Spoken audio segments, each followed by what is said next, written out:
So headlight looks napaka-angas. Long drive, nagdo-long drive ako kaya hindi fit para sa akin itong shock na to. So papalitan natin to airbag. So same na sila ng build, head, block. Kung ayaw nyong masira yung gauge nyo sa issue ng version 1, scam yata. Drum brake pa rin yung ginamit sa likod. Ganda. What's up mga sir? Welcome back sa aking channel, Jer Speed Moto Vlog. Okay, so bago natin pag-usapan ang nasa likod natin ngayon, Aerox version 2. So yung sasabihin ko kagad sa inyo, hindi ito yung usual review na ginagawa natin. So basic specification nito, pwede nyo i-search sa Google. So hindi na natin di-discuss yun. I-discuss natin ngayon dito yung mga dapat nyo pang malaman, tulad ng mga ipapakita natin mamaya. So ang sisimulan natin, looks. So wala tayong masasabi dyan. Maganda talaga sa personal tong version 2 na Aerox. So mukha sabi ng iba, mukha siyang click sa picture. So hindi siya mukhang click sa personal. So ibang iba yung itsura nito compare sa nagsasabi na kamukha siya ng click. Papakita ko lang dito yung mga advantage, disadvantage, kung mga issues ng version 1 compare ngayon dito sa version 2 kung na-correct ba. So mas dito nyo mas malalaman sa review na gagawin ko kung ano yung mga dapat nyo pang malaman. So magbibigay ako ng mga idea, hindi lang yung mga basic, yung mga gas tank. So marami na nagre-review niyan, seat height, capacity. So hindi natin papakita. Pero sa mga nagsuggest na rin sa akin na nag-comment na kung parehas ba yung example, yung pipe neto dun sa version 1 is kung parehas sila. So papakita ko sa inyo mamaya kung paparehas talaga sila. And then yung may nagsabi din, yung upuan ba ng version 2 is parehas dun sa version 1. Ipapakita ko din sa inyo kung parehas talaga sila. So abangan yan, nandyan lahat. And then pagdating sa headlight, yung lakas ng headlight, ipapakita ko rin sa inyo sa review. And then braking system, suspension, okay. Pag-usapan muna natin braking system. Sa unang pagbili pa lang nito, hindi mo kaagad mararamdaman yung braking system kapag ang tinatakbo mo pa lang is mga 10 kilometers pa lang, 20 or 50 kilometers pa lang, hindi mo pa mapapalapat yon kasi lalapat muna yung brake pad dun sa disc and then yung brake shoe mo dun sa buong gulong para masabi mo siyang malakas yung preno, mahina yung preno. So dito sa review na to malalaman nyo kung maganda ba talaga yung braking system nito ngayon.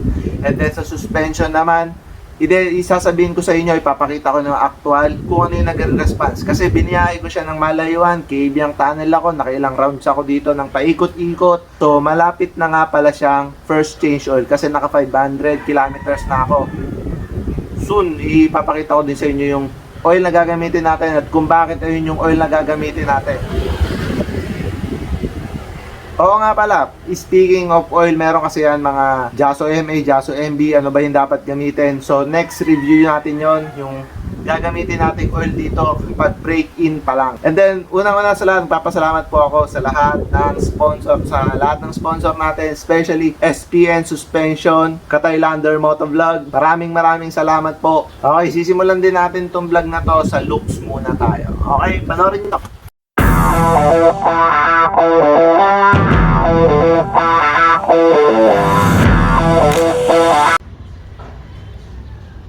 So headlight looks napakaangas niyan.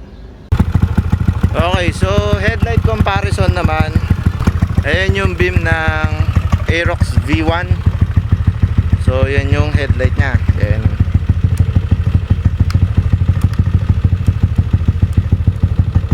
High, low, high, low. So compare natin siya dito sa V2.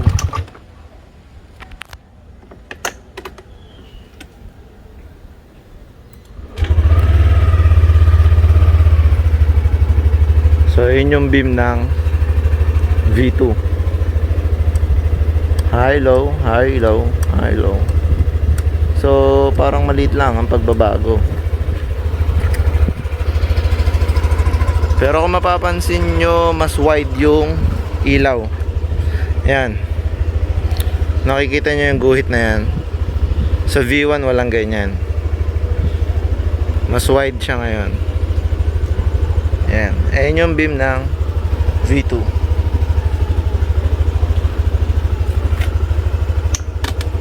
Check natin sa V1 again.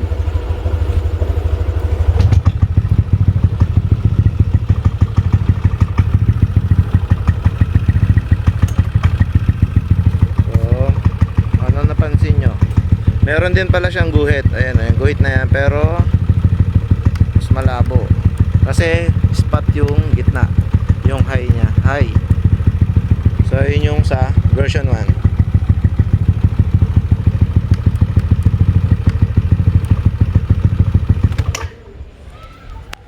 Then version 2.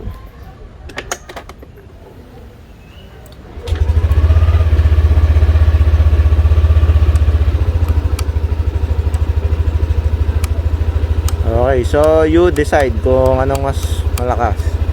Pero para sa akin, comparison of the two, parang same lang.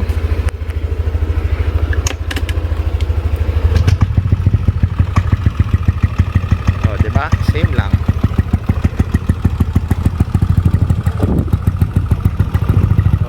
Unahin natin yung front suspension using stock. Yan. So sa biniyahe ko siya, kung mapapansin nyo, yung kain ng front suspension dumudulo. So ibig sabihin nagbo-bottom out ako or nalagotok. Okay? Based on my experience, nalagotok talaga siya. So para sa akin, kailangan natin i-tune yung suspension natin or tinatawag natin repack, pero kailangan natin itono yung mismong front suspension natin. Kasi ginawa naman ng Yamaha yan not based on your weight. So based siya dun sa bigat ng mismong motor. So ngayon kapag sumakay ka pa, mababawasan yon. So sabihin natin ganito yon sa bigat ng motor pa lang. Paano na pag sumakay ka, mag-uuntog dito. Siyempre, sa unang sakay mo, hindi pa kagad masusunog yung oil na ito. Kaya, binrake in ko muna siya. Ngayon, 500 kilometers, sinakbo ko siya ng Kabyang Tunnel. So, may around 300 kilometer yon, yung layo nun, yung distance travel nun. So, nakalug-kalug yan, walang stopover. So, dire-diretso lang siya. So, basic is dumudulo, nauntog yung nagbo-bottom up tayo or nalagotok tayo yung front suspension natin. Okay, pagdating naman dito sa rear shock natin. Rear shock natin, masasabi ko lang is ang ginamit pa lang din nila. Nagtataka lang din ako yung mga naglabas sa ibang bansa is KYB shock, pero pagdating dito sa Pilipinas, wala siyang baso. Yung dati pa rin yung ginamit nila, 2019 na model, kasi 2019 model mas pinatigas nila to compared dun sa 2017 or later na unang naglabas ng rear shock ng Aerox, kasi malambot yon. So version 2 ng second labas nila is matigas. So ngayon matigas pa din to. Kaya para sa akin, dahil daily driven, long drive, naglo-long drive ako, kaya hindi fit para sa akin itong shock na to. So papalitan natin to. So papalitan natin siya ng SPN shock. So ayan, full review nito soon sa ibang vlog ko. Kung ano ba yung bakit ko napili ito.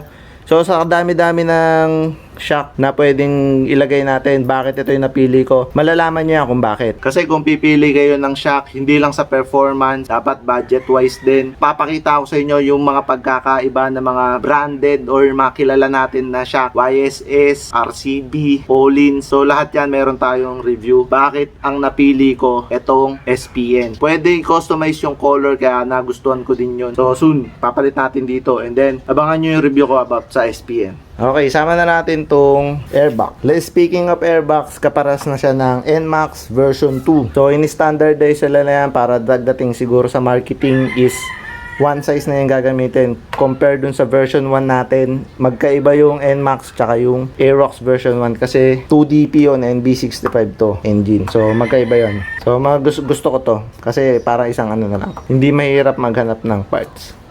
Speaking naman sa CVT, same siya ng CVT ng NMAX version 2. So same na sila ng build, head, block, throttle body, injector. So parehas na sila ngayon ng NMAX version 2. Okay, pagdating naman sa engine na sinasabi natin, yung version 2 ng NMAX tsaka tong version 2 ng Aerox is naka super stock na siya kung tawagin natin sa version 1. So mas mataas ang compression ratio nito compare dun sa version 1, which is 10 lang yung sa version 1. Ito is 11 something, mga ganun. Kaya performance wise, hindi na natin kailangan magpa super stock dito unless borap kaagad yung mga gusto nyo kung nabibitin kayo. Pero soon yan, ma-try natin kung nakakabitin ba talaga. Pero para sa akin, performance sa takbuhan, andaran, top speed, arangkada, kayang sumabay nito sa mga malalakas na motor. Promise yan. Subok na yan, subok. Okay, let's talk about panel gauge. So sa panel gauge, ang unang upgrade na ginawa ko is full kasi siya na aalagaan nyo kagad. So binilihan ko siya ng smoke lens kung tawagin sa Shopee, worth 250.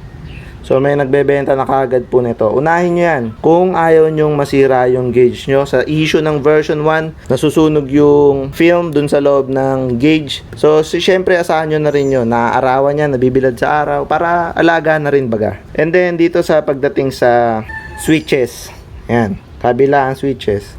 So sa switches na to, paras na sila ng version 2. Meron na rin mga ganyan pindutan. So diniscuss na sa ibang review yan, yung mga yan. Yan, para saan to? So, hindi siya flasher. And then, Y-connect, mamaya, sama ko na yan. Okay, panel gauge. So, meron ako ngayon total of 439 km na tinakbo. And, fuel consumption ko is average of 30.5. Nagtataka ako sa ibang review, bakit ang sinasabi nila 40 to 60 km yung kilometer per liter yung fuel nila. Pero bakit sa akin 30 lang? Scam yata. Okay, ABS version 2 gamit nating Aerox version 2. And bakit nga pala ABS version ang pinili ko? Siyempre, safety features pa rin ng motor ang uunahin natin. Yung looks nandun na. So safety features naman pag-uusapan natin. Kaya ABS yung pinili ko. Yung looks nandun na. So safety features naman yung pipiliin natin ng motor. Kaya ABS yung pinili natin. Pero harap lang yan. Dami nagsasabi bakit hindi daw naka-disc brake yung likod. So syempre soon yun.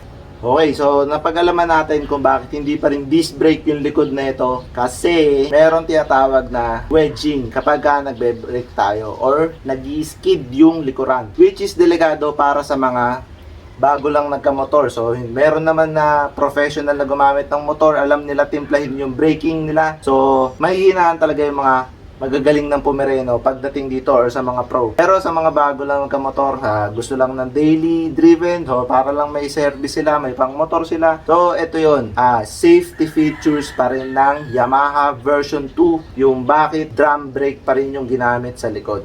Okay, so let's talk about upuan. Yung upuan daw na ito is parehas ba ng version 1? Kung fit ba yung upuan niya dun sa version 1. So try natin, meron ako papakita sa inyo. Compare natin dito. Okay, meron tayo ngayon dito yung upuan ng version 1. Pero hindi siya yung stock seat. Hindi siya yung stock seat. Pero tignan natin kung mag-fit ba tong upuan na to dun sa version 2.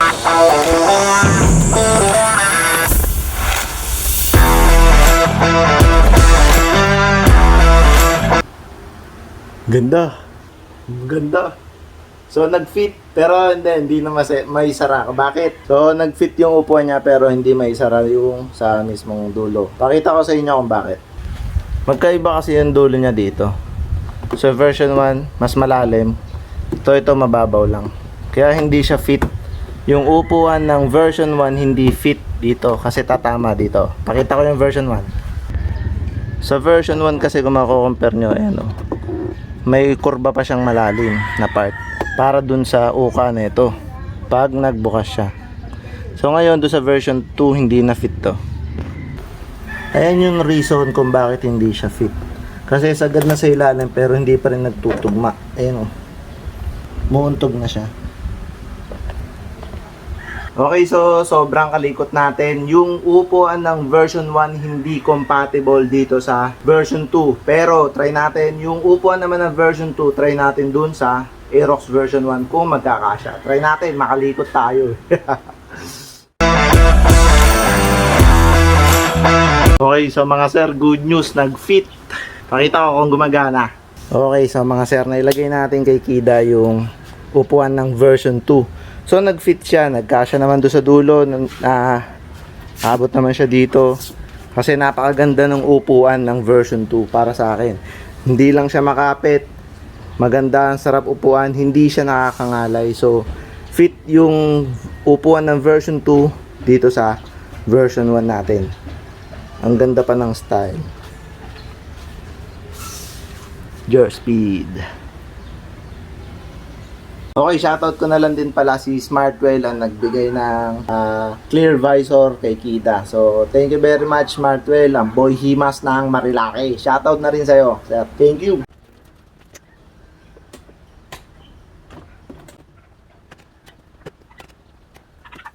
Okay, move on tayo dun sa upuan. Let's talk about the exhaust system naman ng version 2 compare sa version 1. Kung kasya ba yung pipe ng version 1 dito sa version 2. Try natin. At kung ano ba yung nilalaman ng pipe ng version 2. Let's check.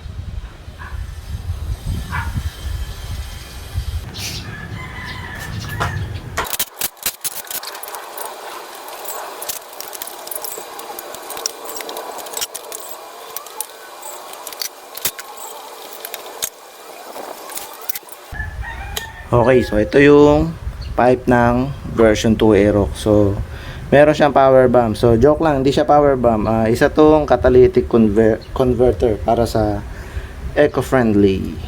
So, ISO standards. Kaya meron ganyan. Performance-wise din. Check natin kung fit yung version 1 pipe dito sa version 2 Aerox. Okay, so ayun yung version 1 pipe. So length pa lang ng elbow. So hindi na siya fit dito sa version 2. So X na agad dyan. So yung pipe ng version 2 is for version 2 and version 1 is for version 1. So hindi sila match. So magkaiba po yung pipe ng version 1 sa version 2.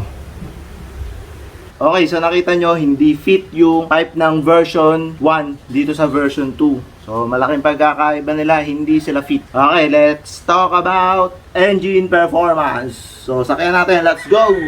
Okay, gala natin yan, mga sir. So, performance test tayo. So, gala-gala lang natin siya ngayon dito. So, performance test. Sabi ko nga sa inyo, hindi naman natin kailangan i-top speed muna to dahil under brake-in pa siya. So, nagpapayo ako kung bakit mahalaga yung proper brake-in. Kasi para na rin sa long term ng mga makina ninyo, mga sir. So, yung comfort while riding neto is 10 stars sa akin. Kasi gandang-ganda talaga ako sa upuan niya. Seat height is hindi nakakangalay. And then, yung makina, sobrang smooth. Kahit stock to, sobrang smooth ng engine ito. Tahimik, 10 stars din sa akin yun. Naka super stock build to, kung tawagin natin. Kasi mas mataas yung compression ratio compare dun sa V1. Okay, yung arangkada, smooth, solid to, solid. Okay, sa mga na-discuss natin, ang gagawin lang natin dito, ang mga papalitan natin, yung suspension. Hindi ako ganun ka-approve sa suspension nito kasi masyado malambot yung harap. Ayan o. Nagbo-bottom siya. So nauuntog. So pinakita ko sa inyo kung bakit nalagatok siya. So pinakita ko kanina kung bakit siya nalagatok. Bakit nagbo-bottom. So malambot pa rin to. Kaya yung issue ng version 1 sa front shock. So ganun pa rin dito sa issue ng version 2. Okay, about naman dun sa braking system. So napakalakas ng braking nito kung tutusin. Hindi ka i-wedge ng likod niya.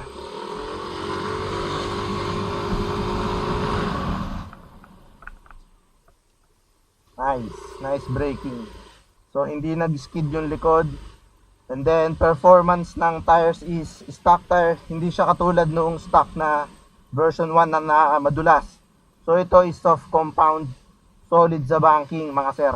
So kung sino man magbebenta kagad ng stock na gulong na yung version 2, so ang sarap bilhin. Bibilhin ko yan para dun naman sa version 1 natin. Napakaganda ng stock tires na ito. Okay, so kung sa lahat na nag-aabang ng vlogs natin about sa top speed performance naman nito at kung ilang seconds yung 0 to 100 niya, next vlog ko yan. So kasama natin, ilalaban natin to sa version 2 ng NMAX. So makikita natin mga sir kung sino mas malakas. Speaking of speed performance, so sa design kasi niya sabi natin, yung nasa gilid is aerodynamic, so wala pong butas yun. So doon natin malalaman yan pag nilaban na natin dun sa NMAX. And shoutout nga pala sa lahat ng subscribers natin at sa lahat ng nanonood ng vlogs ng Jer Speed Motovlog. Maraming salamat po sa inyo. Yes! At shoutout na rin po sa lahat ng bumili ng Team Jer Speed Riding Jersey. Maraming salamat po. Okay, proper maintenance naman siguro soon i-discuss natin kung ano yung mga dapat nating i-maintain sa mga motor natin. Shoutout na din po pala kay Wenzo Dampios. Yan, bahay nila. Yung naka-dominar. And kay Aaron Valdez. Yan yung Aerox niya. So, daan lang tayo sa amin. So, ginagawa akong braking. Ganito lang, paikot-ikot lang. Takbong 20 lang talaga tayo, literal. Pero joke lang yun syempre. Binareking ko siya sa malayuan din para masubukan yung durability test na ito or durability performance. Kasi minsan kapag mainit na yung makina, dun umiingay. So, ito naman, nasubukan natin malayuan. Hindi naman siya umiingay or may something dun sa engine. So, napaka-solid overall. Performance-wise, ito yung tatawag natin super stock. Kaya malakas talaga yung makina na ito ngayon. So, sa lahat ng sinabi ko, maganda yung braking system, gauges, maganda. So, yung feature ng Y-Connect is for data gathering and para ma-observe nyo rin yung fuel consumption nyo and mileage. So, nandun lahat yon. So, goods din para sa akin yung water temp nun na nakikita na doon. So, engine temperature nandun din. RPM nandun din. And then, yung headlight review natin, yung lakas ng headlight na ito, nakita nyo din. Nandito sa vlog na to. So, maraming salamat sa panonood. Sana may natutunan kayo sa aking review, Jer Speed Motovlog. Thank you!